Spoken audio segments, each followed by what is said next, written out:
Hi, I'm Dr. Pachenik, and today I want to talk about Trump's soft coup against Nicolas Maduro, the ongoing president of Venezuela, while at the same time, in that soft coup, what he did was to recognize the Juan Guaido, a 35-year-old engineer who was the head of the National Assembly, and said, "This is the ongoing president of Venezuela, not Maduro." In effect, that was called a soft coup. A soft coup, as opposed to a hard coup, if overthrowing the leader with military force. That's called a hard coup. I've been involved in both a soft coup and a hard coup.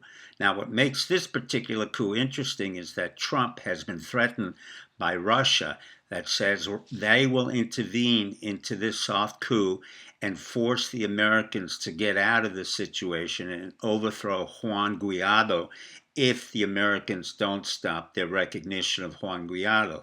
So what we have here is a state in between a soft coup and a hard coup. But let me explain why Venezuela is in trouble.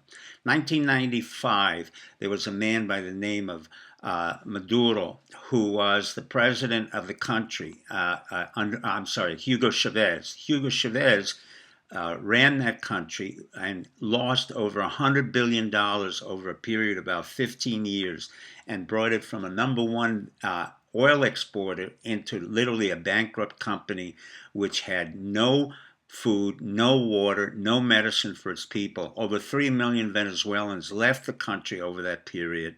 And Maduro took over, continued the cronyism, continued the corruption, and even forced Venezuela into a worse state where 17 countries in Latin America said it's a disaster, it needs a change, and the OAS and the 17 countries recognized Trump's soft coup.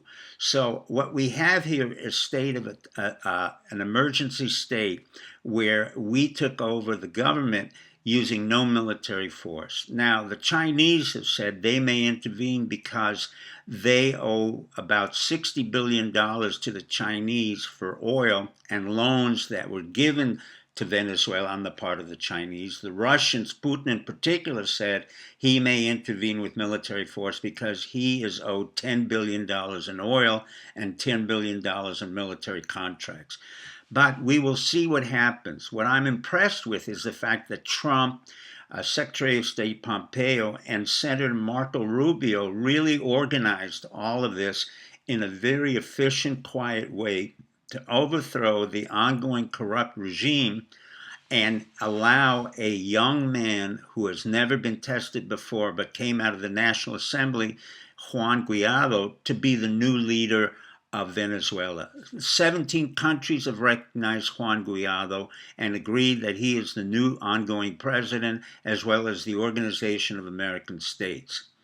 Now, let me tell you what the problem is. The problem is if there is a military intervention on behalf of the Russians or the Chinese and or the Cubans, we will be forced to intervene militarily or with paramilitary forces. I've been involved in such a situation, and it's not very pleasant because we do get into conflict. We get into situations where we can't control the ongoing chaos. At this particular point in time, the country is so bereft of any resources that it's very hard to restart this country into a viable entity. Let me quote you Antonio Noriega, who I took out on a soft coup when he said to me, "America is really not a good ally. No matter how I align myself with the Americans, I feel like I will always be overthrown."